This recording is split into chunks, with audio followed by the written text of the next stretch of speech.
অনড় অবস্থানে Iran, Hormuz নিয়ন্ত্রণের দাবি ট্রাম্পের। 23 বছর পর ইরাক থেকে সেনা প্রত্যাহার করছে যুক্তরাষ্ট্র। দক্ষিণ লেবাননে কৃত্রিম দাবানল সৃষ্টি করছে ইসরায়েল। যুক্তরাষ্ট্রে অ্যাপাচি হেলিকপ্টার বিধ্বস্ত, নিহত 2 সেনা। স্পেনে পূর্ণ সূর্যগ্রহণ দেখলেন লাখ লাখ দর্শনার্থী। আমন্ত্রণ জানাচ্ছি বাংলাদেশ প্রতিদিনের বিশ্ব সংবাদে। সাথে আছে আমি প্রমিতি কিবরিয়া ইসলাম।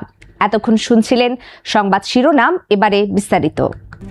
RICL TMX, যুগের পর যুগ স্থাপনা থাকে মজবুত।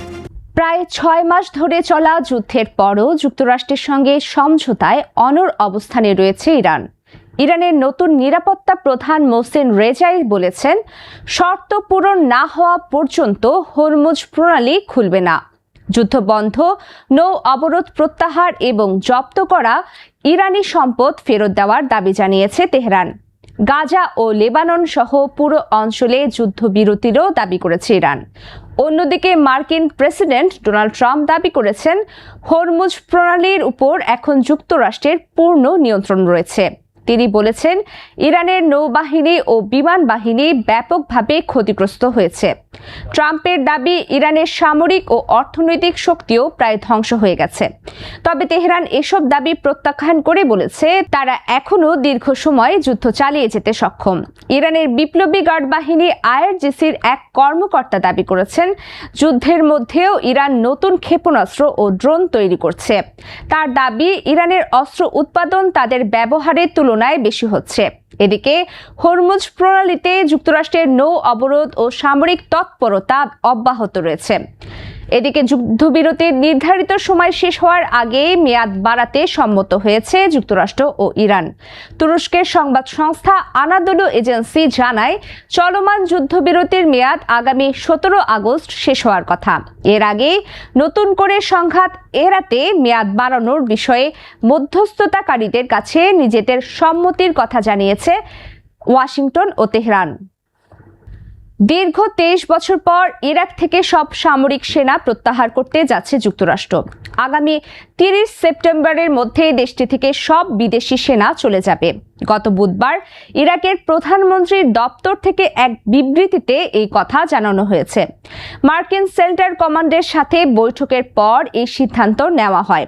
ফলে আগামী 1 অক্টোবর থেকে ইরাকে আর কোনো বিদেশি সেনা থাকবে না।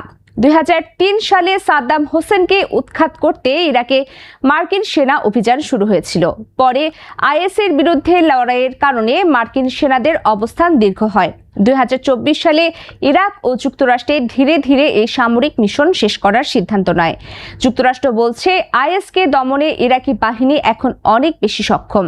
এরপর সন্ত্রাস বিরোধী লড়াইয়ের নেতৃত্ব দেবে ইরাকের নিরাপত্তা বাহিনী ও পেশমার্গা। সেনা প্রত্যাহারের পর দুই দেশ অর্থনীতি ও নিরাপত্তা সহযোগিতায় গুরুত্ব দেবে।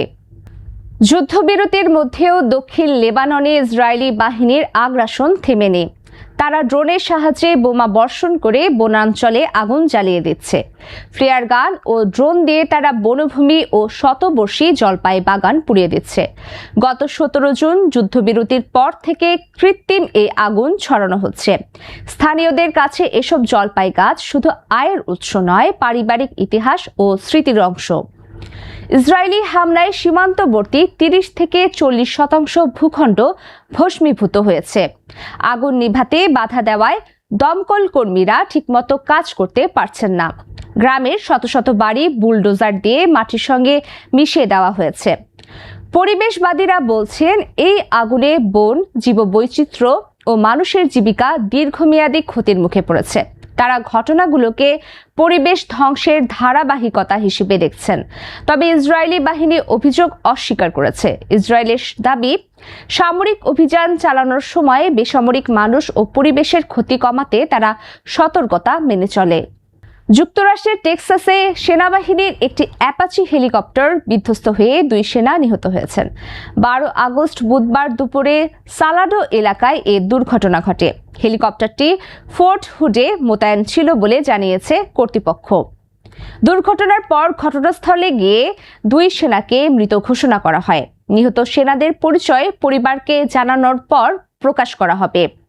দুর্ঘটনার পর হেলিকপ্টারটিতে আগুন ধরে যায় এবং বড় এলাকায় তা ছড়িয়ে পড়ে। সন্ধ্যা পর্যন্ত আগুন প্রায় 155 একর এলাকায় ছড়িয়ে পড়ে এবং 85% নিয়ন্ত্রণে আনা হয়। আগুনের কারণে আশপাশের কিছু বাসিন্দাকে নিরাপদ স্থানে সরিয়ে নেওয়া হয়। দুর্ঘটনায় কোনো স্থাপনা ক্ষতিগ্রস্ত হয়নি এবং আর কোনো হতাহতের খবর পাওয়া যায়নি। ফোর্ট হুডের অপরাধ তদন্ত বিভাগ ইতিমধ্যে এই ঘটনার তদন্ত শুরু করেছে। 27 বছর পর পশ্চিম ইউরোপে দেখা গেল বিরল পূর্ণ সূর্যগ্রহণ। 12 আগস্ট বুধবার সন্ধ্যায় স্পেনের উত্তরাঞ্চলে সূর্য পুরোপুরি ঢেকে যায় এবং চারপাশ অন্ধকার হয়ে আসে। গ্রহণ দেখতে স্পেনের বিভিন্ন এলাকায় প্রায় 60 লাখ মানুষ জড়ো হয়েছিলেন। মুহূর্তটি দেখে দর্শকরা উল্লাস করেন এবং হাততালি দেন। চাঁদ সূর্যকে ঢেকে দেওয়ার পর আকাশে সূর্যাস্তের মতো লাল ও নীল রং দেখা যায়। আইসল্যান্ডের পশ্চিমাঞ্চলেও পূর্ণ সূর্যগ্রহণ দেখা গেছে, তবে অনেক এলাকায় মেঘের কারণে দৃশ্য বাধাগ্রস্ত হয়। সেখানে প্রায় 80,000 পর্যটক এই মহাজাগতিক দৃশ্য দেখতে জড়ো হন। স্পেনে নিরাপত্তার জন্য 25,000 পুলিশ সদস্য এবং প্রায় 100টি বিমান ও হেলিকপ্টার প্রস্তুত রাখা হয়। দাবানলের ঝুঁকি থাকায় কর্তৃপক্ষ বিশেষ সতর্কতা জারি করেছিল এবং একটি ছোট আগুন দ্রুত নিয়ন্ত্রণে আনা হয়। বিশেষজ্ঞরা জানান 2027 সালের 2 আগস্ট আবার স্পেন সহ আইবেরীয় উপদ্বীপে পূর্ণ সূর্যগ্রহণ দেখা যাবে। এ ছিল আজকের বাংলাদেশ প্রতিদিনের বিশেষ সংবাদ। সবশেষ খবর জানতে চোখ রাখুন বাংলাদেশ প্রতিদিন ফেসবুক পেজ ও ইউটিউব চ্যানেলে। এতক্ষণ সঙ্গে থাকার জন্য সবাইকে ধন্যবাদ।